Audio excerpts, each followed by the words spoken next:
আসসালামু আলাইকুম এভরিওয়ান, কেমন আছেন আপনারা সবাই? আলহামদুলিল্লাহ, আমিও ভালো আছি আপনাদের দোয়ায়। আজকে আমি আপনাদেরকে আমার হাতের একটা মাথা নষ্ট করা ভর্তা বানিয়ে দেখাবো। যে এই ভর্তাটা হলে আপনাদের আর মাছ মাংস কিছুই লাগবে না, আর বানানো একদম সহজ।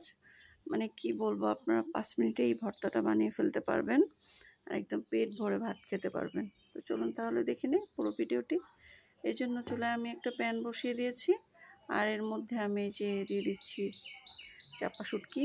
আপনারা চাইলে পুঁটি চাপাটা দিয়েও করতে পারেন। আমি আজকে এই যে বাঁশপাতা যেটা আমরা বলি সেই চাপাটা নিয়ে নিয়েছি। আমি আজকে যে কাজটা করব, আমি কিন্তু আজকে ধুবো না, মানে ধোয়ার আগেই শুটকিটাকে ভেজে নেব। এটা হলো একটা টেকনিক, মানে একটা টিপস বলতে পারেন। তো ধুয়ে তারপর চাপা শুটকিটা দিলে কিন্তু প্যানের মধ্যে লেগে যায়, তখন আর উঠতে চায় না, মনে হয় যে অর্ধেকই অপচয় হয়ে যায়।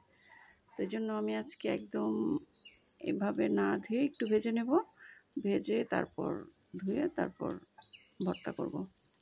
তাতে করে অনেক মানে সহজ লাগছে। আর যদি কোনো পাতা থাকে, কুমড়ো পাতা, মিষ্টি কুমড়ো পাতা, লাউ পাতা, তাহলে আপনারা 2টা পাতা দিয়ে দিলে ধুয়ে তারপর পাতার ভিতরে দিয়ে দিবেন, এটা আরও বেশি ভালো হবে।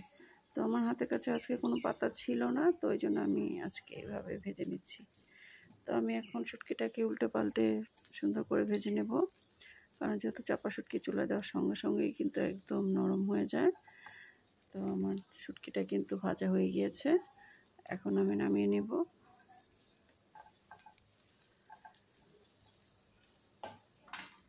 আপনারা কিন্তু খুবই অল্প সময়ে ভর্তাটা করে ফেলতে পারবেন। মানে কি বলবো, আমি হুটহাটি ভর্তাটা করি যখন আমার ইচ্ছা হয়, কোনো কিছু খেতে ভালো লাগে না, তখনই কিন্তু আমি এই ভর্তাটা করে ফেলি।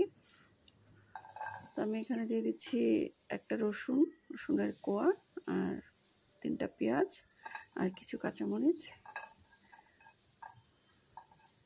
এখন আমি খুব ভালো করে একদম ভেজে নেব যতক্ষণ না পর্যন্ত পেঁয়াজটা রসুনটা যে নরম হবে।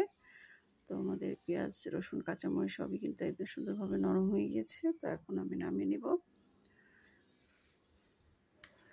এখন আমি যে কাজটা করব, এই যে একদম এটার জন্য একদম সহজ হয়। আমি এই যে এখানে একটা ছেঁচুনি নিয়ে নিয়েছি। এই ছেঁচুনিটা আমি শুধুমাত্র এই ভর্তার জন্যই কিনেছি, সত্যি কথা। মানে কোনো মশলা ছেঁচি বা বেশিরভাগই ভর্তাটা করে ফেলি একদম সহজে।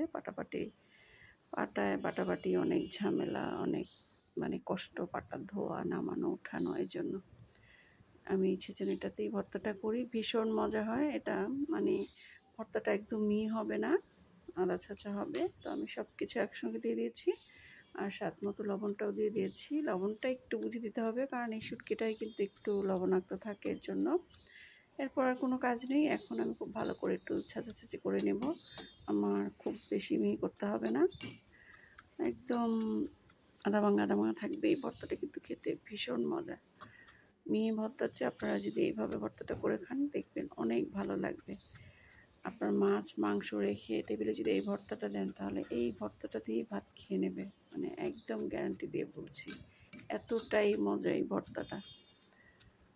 তো এই তো এখন আমি যে কাজটা করব, এখন আমি এর মধ্যে আরেকটু ঝাল অ্যাড করে দিব। আমি এখানে শুকনো মরিচের গুঁড়া করে রেখেছি, এখান থেকে আমি 2 চামচ শুকনো মরিচের গুঁড়া দিয়ে দিব। এটা অপশনাল, আপনারা কিন্তু এমনিতেও খেতে পারবেন। তো আমি একটু ঝাল পাগল, আমার একটু ঝাল বেশি লাগবে, এই জন্য আমি একটু শুকনো মরিচ দিয়ে দিচ্ছি।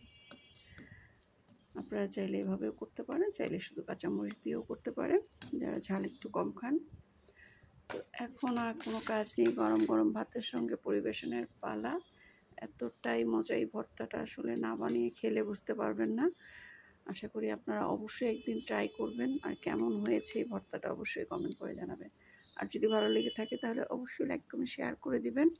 তো সবাই ভালো থাকবেন, অনেক বেশি সুস্থ থাকবেন। আজকে এ পর্যন্তই, আল্লাহ হাফেজ।